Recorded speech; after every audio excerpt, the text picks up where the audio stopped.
right, cool. So, all right, y'all.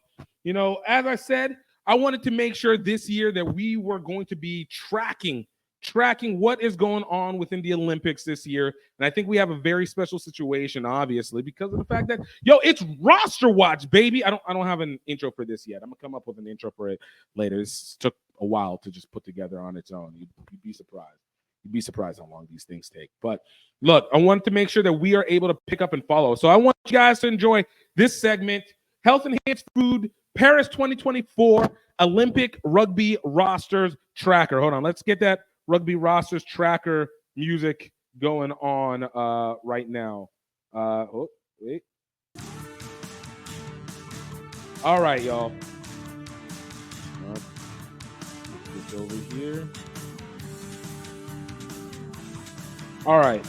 So, first and foremost, we're going to go take a look at the women's Olympic rugby rosters first. I think this one, we got a few that we've already been announced. We're still waiting for the announcements. So, as we talked about in the last segment, we have Pool A, which is including New Zealand, Fiji, Canada, and China, right? We wanted to make sure. Now, as of right now, we officially only know one roster out of this pool play. I've said before, this might be one of the hardest hitting rosters for the women because of New Zealand, Fiji, and Canada all kind of going up against each other.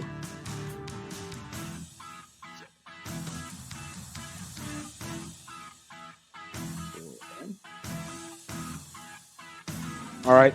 So in this situation, all right, we are bringing back so many veterans on this one. I think notably, obviously, Portia Woodman with Cliffy, married, but the beast mode has not been reduced at all. We've seen her throughout HSB 7. She's been getting more and more speed. I think ever since her Achilles injury, they've been trying to game test her and make sure that she's moving at a solid enough space. Tyler Nathan Wong, aka now Tyler King, comes back, one of the best fullbacks in women's rugby. Michaela Blythe, now that is the game, that's one of the game breakers. I think a lot of weight is going to be back into her ability to be able to move as a center. And then, of course, Stacey Waka and Georgia Miller are definitely game changers. And let's not take away the newbies that are coming in, like Elena Salili, Jasmine Felix Hotham. Jasmine's been there for a little bit, but this is a championship team. This is a team that everybody needs to be looking out for to make sure that they are not falling behind on this one. I'm excited to see what is going to be going on with Fiji, Canada, and China, because that is going to make a difference on how we can be able to compare who's going to come, especially when it comes to Canada. Canada has already shown that they are capable of beating New Zealand. They've shown they're capable of being one of the best, and I think they're looking to try and get more than a bronze that they did in 2016 and make up for the absolute fault of a situation that they got in 2021 and 2020, 2021. All right. So, yeah.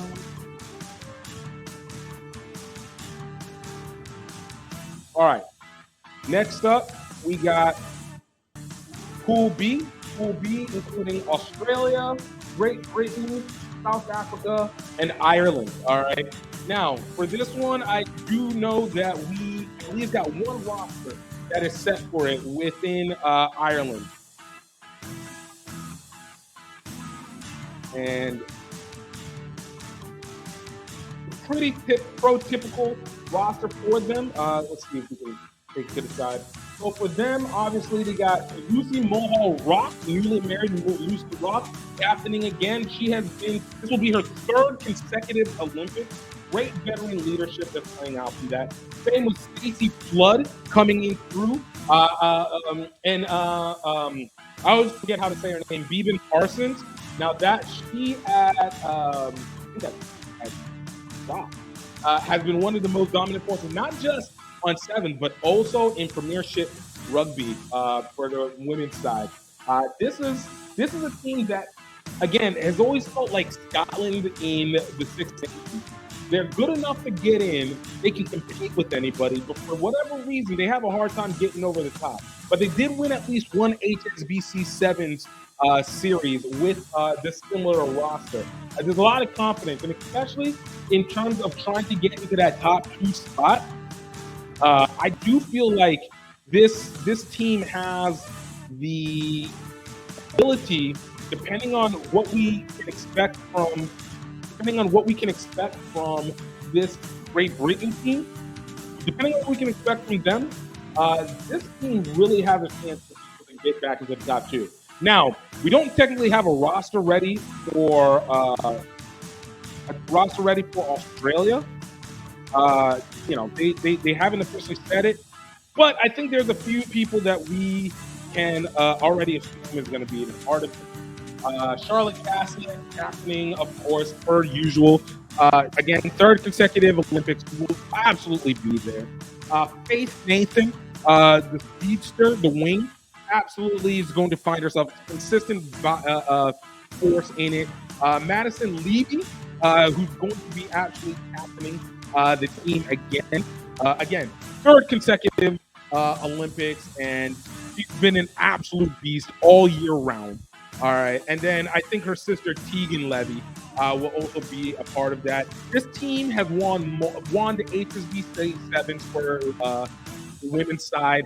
This team has absolute cohesion. They've been together. We're talking about almost consistently for we're talking about almost 12 years, maybe 14 years. Yeah, almost 14 years of almost being together, more or less, especially with Charlotte and Faith Nathan. Like, this is going to be a better team now. We still got to find out what the rest of the other rosters are going to be. But I do have confidence that they're going to end up coming out on top of Pool B. But again, depending on who we see from Great Britain, I do feel like that's going to make a difference on whether Ireland is going to be able to make a shot. Experience, cohesion is going to be everything with this Olympics. And then we got Pool C, which includes USA, France, Japan, and Brazil. Now, for the U.S., they were actually the first team to actually come out and give us their roster. We talked about it a little bit last week, but I'm going to still note some of the highlighted people. Nia Tapper and Lauren Doyle coming out as co-captains on this one. Nia Tapper has been captaining all throughout the HSB7, basically, and even for the last couple of years at that, too. So she has a far better handle than I think she had in 2020 and 2021, especially coming off the COVID year. I did feel like she had been a little slow, but I think she's gotten most of her speed back at wing, and I think her force and power is back to where it was when we met her back in 2016, 2017, 2018 at what would be her proverbial peak. Also, we getting the return of Ileana Marr. Obviously, everybody knows her because of TikTok and everything, but the truth of the matter is, absolute beast of a prop center. She's absolutely a game changer in terms of bringing into competition. Now, and then obviously we also have Christy Kirsch, speedster, Ariana Ramsey coming as a 2nd consecutive Olympics this year with far more experience. The first time she literally came off of a COVID year, out of college, basically like a year of sevens, and then was allowed to be able to be on the Olympics and just wasn't overtly that effective. But I think this year she's shown she's gotten about 4 years to be able to improve. She's been able to impact. And then, of course, the return of veteran Alette Kelter, who's coming in for her 3rd consecutive one, as well, alongside Lauren Doyle and I believe Christy Kirsch as well, too. And then bringing in at the travel side, Chris Thomas, Nicole Haverland, who have been in the back-to-back Olympics as well, too. So this is a good squad. Now, the biggest worry, obviously, is not – I don't feel like their worry is going to be in pool play. Their biggest worry is going to be what happens when they get into the quarterfinals. It's Australia that has been the weakness for this team on this. Now, like I said, we haven't gotten all the rosters, but there is at least one person that I know for sure will be on the roster, and that's Thalia da Silva Costa from Brazil.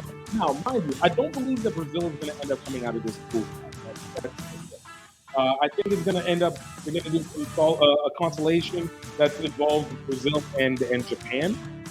That being said, Thalia da Silva Costa is definitely a player to watch. She is blazing speed out of Santos, Santos, Brazil, which is just a haven for athleticism. All right, I think that's where Ronaldo is from in soccer, and there's just a whole bunch of athletes out of that area. Espírito Santos, that's the name of the whole. Batalha de Silva Costa, I predict very much so is going to end up being in the roster. But again, we got to find out what the rest of that roster is going to end up looking like.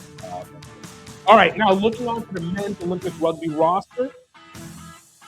All right, Pool A, we talked about it. We got Ireland, we got the Springboks, we got Japan, and we got New Zealand. Like I said, I think a lot of people have noted this one as this is going to be the pool of death for the USA for the men's side. That being said, we only know we know two of the rosters that are coming off of that. There's a strong feeling that the roster that we saw for the Repashe is probably going to be the same one the South Africans are going to use, but we don't make assumptions until they make their official announcement. So as of this moment, we do know that we got Ireland coming in. This is a sneaky good team. They did win one HSC7 series. Notable people: Harry McNulty coming back as captain, and we also got Hugo Lennox, and these are the two that I know specifically that have been absolutely impactful and are a lot more surprisingly good than people want to give them credit for on their element. Obviously, the rest of it: Zach Ward, Terry Kennedy, Andrew Smith, now Comerford, Mark Roche, Jordan Conroy, Jack Kelly, Hugo Lennox, Hugo Keenan, Harry McNulty, Gavin Mullen, Shia Mullins, and then in Traveler Reserve, Sean Cribben and Brian Mullen. So this is a solid team. We all know in terms of like Ireland, from their 15 side, they've seen an impressive improvement. They've been able to do a lot off of those teams. And in that 7 side, they've been surprising. They've been way surprising. Over the last 5 years, they have developed into a very well-passing and fluid team. And then, of course, next we got New Zealand. This is the other roster that we have that is ready. Again, this one is a powerful roster. Now, let's not take away the fact New Zealand was not great this year. They were you saw weaknesses in their play. They did always come out to play when it came to quarterfinals, semifinals. But they were not the dominant force that we're used to. And a lot of people, you can pay for whatever amount of issues. But, the All Blacks, always something to be able to be worried about in some way, shape, or form. And so in this one, big look, Scott Kirk coming back as captain. Dylan Collier always is a threat on the breakaway, man. But New Zealand is bringing Tony Gua, Tapea Cook Savage, Scott Curry, Moses Lamb, Ngori, McGarvey Black, Reagan Ware, Dylan Collier, Faye Garnafo, Leroy Carter, Aquila Rocco Lisoa, Andrew Newsub, and Brady Rush. Like, this is going to be a tough team. What happens with this Springbok? What ends up happening with this Springbok is going to be the difference on what happens here. This is very similar to Pool A in the women's side for Ireland. Pool A for Ireland. Like, again, you're dependent on what could arguably the second best team is going to do. And that's going to win. So for Ireland in that for the women's side is Great Britain, and for Ireland in Pool A for the men, it is the Springboks going through. All right. And then last we got Pool B. Next we got Pool B: Samoa, Kenya, Australia, Argentina. No rosters have been pulled out for that one. One can make the assumption that with Argentina, they'll probably put the similar side that they did with the HSBC Sevens, a great speedy side. And with Kenya, again, they got a lot of new guys that have come in for Kenya. We had a big retirement of guys back in 2023. season. So this is kind of a young, fresh, excited team that's going to be coming in, but they don't have as much veteranship. But I do have high hopes for them because the last couple times they've been in the Olympics, it felt almost like they were just happy to arrive, but they weren't interested in competing. And so this year, I feel like this is going to be a team that is going to be interested in competing, and that's going to make a difference. Obviously, Australia being a part of this, Samoa. I don't have the biggest faith. Obviously, you can never underestimate what Australia is going to do. Don't know who's going to end up being in the roster as of this point, what the finalization will be. But they're always going to be a spoiler. They can either be one of the best teams or one of the worst. It makes no sense. They have no middle ground over here. And then Samoa, I think they're going to play spoiler to somebody here, but not in terms that they're going to be competitive. I think this is good that they are allowed to be in the mix. And then finally, we got Pool C with USA, Uruguay, France, and Fiji. And I said that this one is arguably probably the other pool of death. A lot of people look at Pool A simply because of the fact of traditional powerhouses. But this is a lot of up and coming. So we know Fiji, who has won the last 2 Olympics in a row. All right, they're looking to go for the trifecta. I don't know if they're going to have it because of the fact that I don't really feel they are set up for it this year. They haven't been as dominant as we've seen in the past, but they can't be underestimated. Size, speed is just undeniable. France, now this is one, and we'll talk about that roster because of one player, arguably the best player in the world, being possibly a part of this team. And then Uruguay, who's been up and coming, they are spoilers, big spoilers. And then we got the U.S. And then a lot of assumption is that the U.S. should make it out of this pool, right? We should make it out of this pool. And let's talk about it in terms of what our roster is looking like. So right now, we don't have an official roster, but we do know we can officially say it's going to at minimum be Perry Baker and Kayvon Williams. None of these rosters have been established, but I think predictably we can assume it's going to be at least these two. Kayvon is the captain. Perry Baker is on his last rodeo, so this is his hurrah. This is his last chance to get medal in the Olympics in rugby. So I don't know what's going to end up happening here. And then the other X factor that comes into this, obviously, is Antoine Dupont. All right. If you guys don't know, Antoine Dupont obviously is the best player in the world. Moved from 15 to come work on 7s over the Olympics and basically showed out almost immediately. So I really am excited to see what they're going to end up putting around him. Again, you probably will see something similar to what we saw in the HBCU 7s series, but you don't know. You just don't know. So I don't know what we're going to end up finding out altogether with it, but I am excited to see what these are, and we're going to keep up with this as the announcements goes for the weeks to come. So, I appreciate you guys. We're going to be right back. After this, we're going to be right back. We're going to talk a little bit of NCR. But in the meantime, just stay tuned. Let me know what you guys think. Let me know in the comments what you guys feel about these positionings you got playing so far. And, we'll talk about it, man. This is Gifted Bailu with a Rugby Swag Show, and we will be right back. Buckwheat is changing lives. My name is Gifted Bailu. I'm here with Health Enhanced Foods, and I want to tell you about one of my favorite products on our shelves, buckwheat baking mix. Buckwheat is a seed that is incredibly nutrient and protein dense. But what makes it even more important, that buckwheat baking mix is absolutely gluten-free. A lot of times whenever people have buckwheat mixes, they actually even hold wheat inside of it. So you know it's not fully gluten. And if you're a person that is celiac or diabetic, or you're just really trying to be health conscious, it's not something that you want to have to worry about. What makes our buckwheat baking mix even more important is that it is versatile. You can use it for pancakes, you can use it for waffles, you can use it for making loaves of bread, you can make it for cupcakes. But what helps even more is that it is allergen free, it is nut free, it is dairy free, that there is no additional additives in it. There's no leavening there, so that if you want to be able to raise your bread, you can put in the baking powder yourself and get it fluffy. If you don't, you absolutely do not have to. You get the bread that you love without the cost to your health. You can absolutely find buckwheat baking mix at healthenhancedfoods.com. Absolutely check it out. Get your nostalgia back. Get back to eating and loving the way that you are, and absolutely get back to the energy that you know that you can get without having to destroy yourself. I'm looking forward to seeing you get it. Let's go.